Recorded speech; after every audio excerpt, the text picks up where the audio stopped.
1988년입니다. 포스터를 하나 봤어요. 미국 사람들이 부활절 새벽 예배를 드린다고. 그래서 이제 그것을 보고 이분들은 어떻게 부활절 새벽 예배를 드리나 궁금하기도 하고 호기심이 가기도 하고, 그래서 이제 찾아갔는데 딱 도착한 장소가 묘지였습니다. 묘지에서 이제 묘지에서 부활절 새벽 예배를 드리는데, 제가 지금까지 많은 부활절 새벽 예배를 드렸습니다만은 그때의 새벽 예배 경험에 지금도 가슴속에 뭉클하게 남아 있습니다. 무덤이 줄비한 그곳에서 나팔 소리와 더불어서 무덤문 열리며 그 찬송을 부르는데 마치 내 눈앞에서 무덤문이 열리는 것 같았어요. 너무 깊은 인상을 받고 제가 한교에 돌아오면서 언젠가 한 번 정도는 성도들과 부활절 새벽 예배를 그렇게 드렸으면 좋겠다. 하나님 우리 교회에 부활동산을 허락을 해 주셔서 이제 3년 동안 이제 금년에 또 한 번 부활절 새벽 예배를 부활동산에서 드립니다. 여러분, 다른 때에는 평소에 새벽 예배 드리기 힘드시다 할지라도 그날만은 꼭 오시기 바랍니다. 그날 새벽에 오시는 분들은 다 부활합니다. 부활하기 싫으면 뭐 안 오셔도 뭐라고 안 하고, 정말 내가 죽음을 이기고 부활하고 싶으면 오시라고요. 왜 아멘도 아니요? 오시는데 그냥 오시지 말고 흰색 계통의 옷을 입고 오세요. 계시록에 보시면 하나님 나라의 성도들이 입고 있는 옷이 세마포입니다. 세마포라고 하는 그 옷의 색깔이 흰색이에요. 그래서 구원받은 하나님의 백성으로 우리도 장차 죽음을 이기고 부활하리라, 그 믿음으로 드리는 예배가 부활절 새벽 예배이기 때문에 여러분 그날은 꼭 올 수 있게 되기를 다시 한번 주님의 이름으로 부탁을 드립니다. 이번에 새벽기도 총진군 주제가 누구를 먹어요? 예수를 먹자는 거예요. 처음에 선교사님들이 한국 땅에 오셔서 보니까 양반들이 전부 다 머리에 뭔가를 쓰고 다니는 거예요. 그래서 이제 선교사님 눈에 참 특이하다, 저 모자가 뭘까 싶어서 이제 물었습니다. 양반한테 그 머리에 쓰고 있는 게 뭐요? 그렇게 물으니까 뭐라고 대답할게요? 가시오, 그런 거예요. 그 말을 들은 이 선교사님이 깜짝 놀랐습니다. 왜냐하면 선교사님의 귀에 이 갓은 뭘로 들렸느냐면 이걸로 들린 거예요. 세상의 이 민족은 하나님을 머리에 모시고 사는구나. 야, 하나님을 믿고 사는 것도 큰 축복인데 어떻게 이 민족은 하나님을 머리에 이고 다니느냐고요. 그래서 이제 선교사님이 감동을 먹었죠. 그래서 이 나라 이름이 조선인데 그 조선의 뜻이 뭐요? 그렇게 이제 물은 거예요. 그러니까 양반이 조선을 한문으로 이제 써서 그에게 설명을 합니다. 쓰면서 이 조자가 아침조의 깨끗한 선입니다. 이렇게 설명을 해주니까 선교사님이 아침조 그러면 모닝이잖아요. 모닝. 그 다음에 깨끗한 선 calm. 그래서 이제 이 나라가 모닝캄이구나. 이 캄이라고 하는 것은 고요하다, 그 뜻이에요. 깨끗하다, 고요하다, 그 뜻을 가지고 있거든요. 그러니까 양반이 설명을 들으면서 야, 이 나라가 참 조용한 깨끗한 나라구나. 그래서 모닝캄의 나라가 바로 여기에 있구나, 그렇게 깨달은 거예요. 근데 이 한문을 이 양반이 설명을 해줍니다.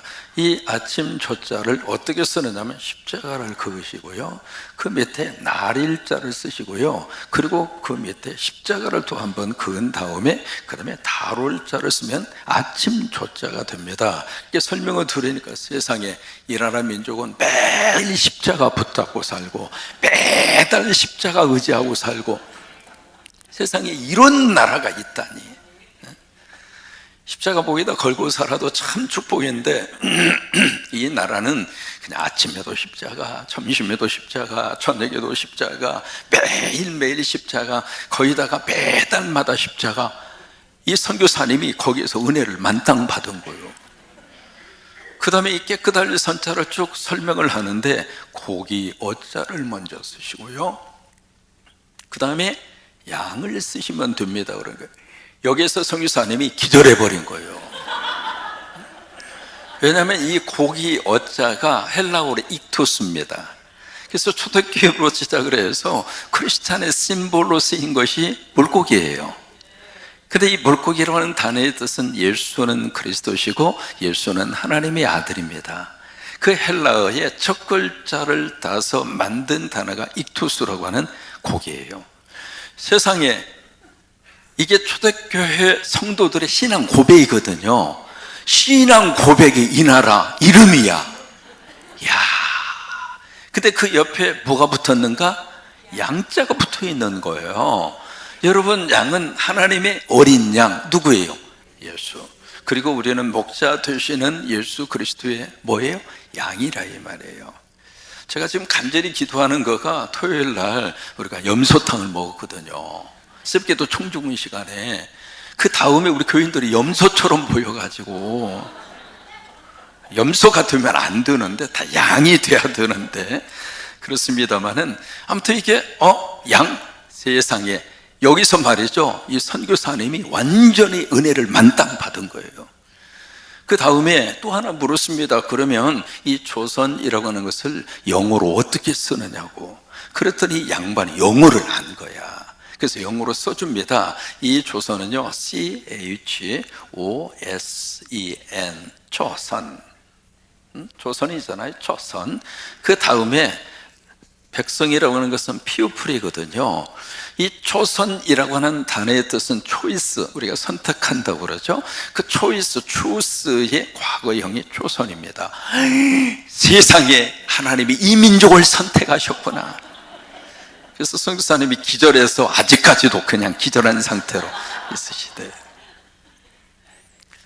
누가 만들어낸 얘기인지는 모르겠습니다만 은혜가 돼요. 이 대한민국이 예수를 먹고 이 나라 하나님이 살려주셨습니다.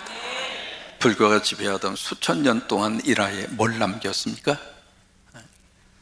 유교가 통치를 했던 이 조선 뭘 남겼습니까?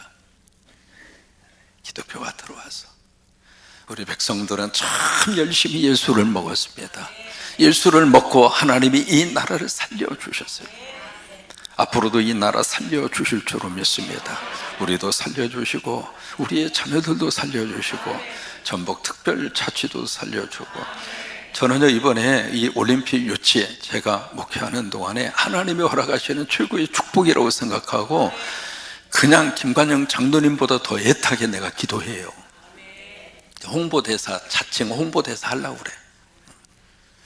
이게 예수를 먹으면 하나님께서 이렇게 살려주신다 이 말이에요. 여러분, 앞으로도 그 은혜가 넘치게 되기를 주의 이름으로 축원합니다. 오늘 종려주일이고 고난주간의 시작입니다. 이 종려주일과 고난주간의 가장 중요한 주제는 십자가예요. 오늘 17절에 보시면은 십자가가 어디에 세워졌는가, 17절에 해골, 그 다음에 히브리 말로는 골고다, 이것을 라틴 말로 말하면 갈보리가 됩니다. 그래서 이 갈보리 그리고 골고다라고 하는 단어의 뜻은 해골이라고 하는 뜻이에요. 두개골이다 그 뜻이에요. 그러면 왜 이름이 이 골고다 그리고 갈보리가 됐을까? 거기는 세 가지의 뜻이 있다고 그렇게 해석을 합니다. 첫째, 그곳에 아담의 인류의 시초인 아담의 유골이 거기에 묻혀져 계신다. 그래서 이제 해골이 됐다, 골고다가 됐다, 그렇게 해석을 하기도 하고, 두 번째는 바로 그곳이 멀리 이렇게 바라보면 지형 자체가 사람의 해골을 닮았다, 그래서 갈보리 그리고 골고다가 됐고, 세 번째는 묘지가 그렇게 많았습니다. 그래서 해골과 그리고 두개골을, 그 의미를 가지고 그 장소를 골고다와 그리고 갈보리라고 불렀다고 하는 거예요. 어느 해석을 하든지 더 중요한 것은 바로 그 해골 그리고 무덤, 바로 그곳에 십자가 세워졌다고 하는 거예요.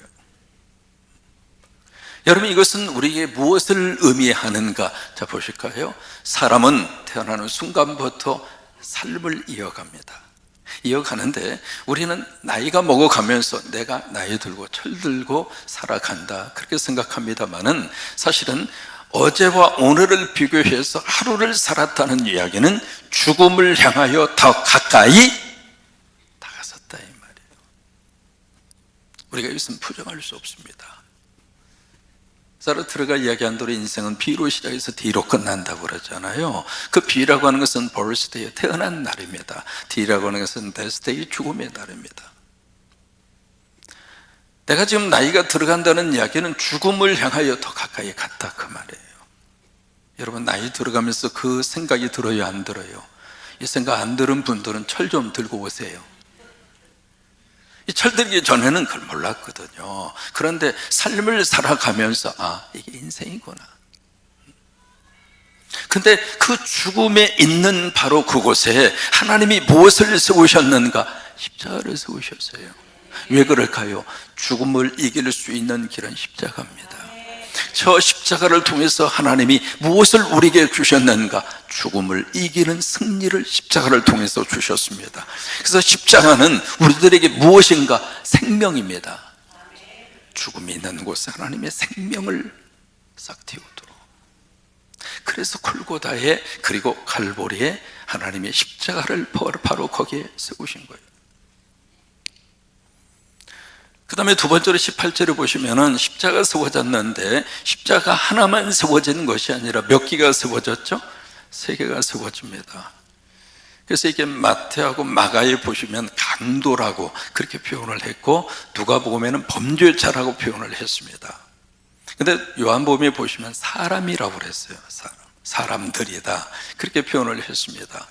그러니까 예수님 가운데에 계시고 양쪽 옆에 우리가 인식하고 있는 대로 강도들, 다시 말해 강도라고 하든 범죄자라고 하든 사람이라고 하든 죄인이에요. 그 죄인들 사이에 예수님이 가운데 십자가 지신 거예요. 그것은 무엇을 의미하느냐면 예수님이 죄인이 돼서 십자가에서 돌아가신 거예요. 의인으로 돌아가신 게 아닙니다. 우리와 같은 죄인이 돼서. 왜? 그래야 우리를 죄로부터 구속해 낼 수 있으니까, 그래야 우리의 죄를 용서해 주실 수 있으니까, 그래서 우리 모든 죄를 딱 대신 짊어지시고 가운데에 십자가에 예수님이 달리신 거예요. 그 다음에 이 빌라도가 이 십자가형을 당하는 사람들의 위에다가 그 당시에 바로 그 사형 집행하는 방식이 그거예요. 이 사람이 십자가형을 당하는데 이 사람이 이름을 쓰고 그리고 죄명을 씁니다. 그래서 십자가에다가 붙이게 되어 있거든요. 근데 특이한 것은 이 예수님이 십자가 위에다가 그 이름을 쓰고 죄명을 써서 붙이는데 그걸 누가 썼는가? 빌라도가 씁니다. 여러분 빌라도가 누구예요? 총독이잖아요. 총독이 이것을 직접 써요. 쓰는데 뭐라고 썼느냐면 나사렛 예수, 이름이라 이 말이에요. 나사렛 출신의 예수다 그 말이에요. 그리고 죄명을 쓰는데 유대인의 왕, 그런 식으로 죄명을 씁니다. 그렇게 죄명을 써서 십자가에다 이렇게 붙이니까 여기에 대제사장이 이 빌라도에게 항의를 합니다. 유대인의 왕이라고 쓰지 말아라. 거기다 한 글자를 더 붙여라. 자칭 유대인이 왕이라고 그렇게 써라. 그러면서 이 대제사장이 이 빌라도에게 항의를 합니다. 그 죄명이 잘못됐다고. 그런데 22절에 보면 이 빌라도가 아주 완강하게 당신 지금 나한테 딴지으로 내가 써야 할 건 내가 썼는데 더 이상 잔말하지 마. 그러면서 그 죄명을 그대로 십자가 위에다가 붙여놓습니다. 여러분 이게 어떤 의미를 가지고 있을까? 여기에 나사렛 예수가 바로 누구냐면 유대인의 왕이라고 하는 거예요. 왕으로 이 땅에 오셔서, 다시 말해서 그 이야기는 이 나사렛 예수가 메시아라고 하는 거예요. 그것을 지금 누가 선언하고 있는가? 빌라도가 선언하고 있습니다. 그러니까 유대인의 입장으로서는 저 사람 왕이 아니라고, 스스로가 왕이 되겠다고 그렇게 엉뚱한 소리를 짓거리던 평범한 사람인데 어떻게 저 사람이 유대인의 왕이라고 하는 이름으로 십자가에서 사형 판결을 받고 죽을 수가 있느냐. 그러니까 대제사장 입장으로서는 그것을 받아들이기가 어려운 거죠. 아니 받아들이기 싫은 거죠. 그래서 그것을 고치라고 하는데 빌라도 고집스럽게 아니라고. 이 사람이 누군 줄 아느냐고. 참 여러분 신기한 것을 발견합니다. 빌라도를 통해서 하나님이 예수 그리스도가 어떤 신분으로 돌아가시는지를 보여주는 거예요. 빌라도는 자기가 하는 일이 어떤 뜻인지 모르고 했는지는 모르겠습니다. 그러나 성령께서 그를 그렇게 들어 쓰시고 있습니다. 때로는 우리들이 내가 하는 행동을 잘 이해하지 못할 때가 있어요. 그런데요, 그것까지라도 하나님이 들어 쓰셔요. 그것까지라도 하나님의 역사를 통해서 하나님이 아름다운 모습으로 하나님이 복음의 메시지로 하나님이 그렇게 들어 쓰셔요. 대표적인 케이스가 빌라도입니다. 근데 그 죄표를 쓰는데 어떻게 쓰는가? 3개 국어로 씁니다. 첫째는 히브리어로 쓰고요, 두 번째는요 로마어, 다시 말해 라틴 말로 쓰고요, 세 번째는 헬라어, 다시 말해 그리스어로 씁니다. 빌라도가 3개 국어를 알고 있었던 거죠. 근데 여기에 히브리어는 유대인들의 언어잖아요. 그러니까 유대인들이 다 읽고 쓰는 언어입니다. 그 다음에 이 라틴 말은 로마 제국 시대에 로마인들이 쓰던 그런 언어입니다. 그 다음에 여기 헬라 말이 있잖아요. 그리스어. 이것이 바로 신약 성경에 기록이 된 언어입니다. 이 헬라어 그리스어는요, 이 라틴 말이 퍼지기 전에 더 많이 전 세계적으로 썼던 공용어입니다. 그러니까 3개 국어로 썼다고 하는 이야기는 바로 예수 그리스도의 십자가의 사건이 지역적인 사건이 아니라 국제적인 사건이다, 그것을 보여주고 있는 것이고, 두 번째는 3개 국어로 썼다는 이야기는 예수님이 전 인류를 위하여 십자가를 지신다. 여러분, 그 인류 속에 우리도 들어가는 거예요.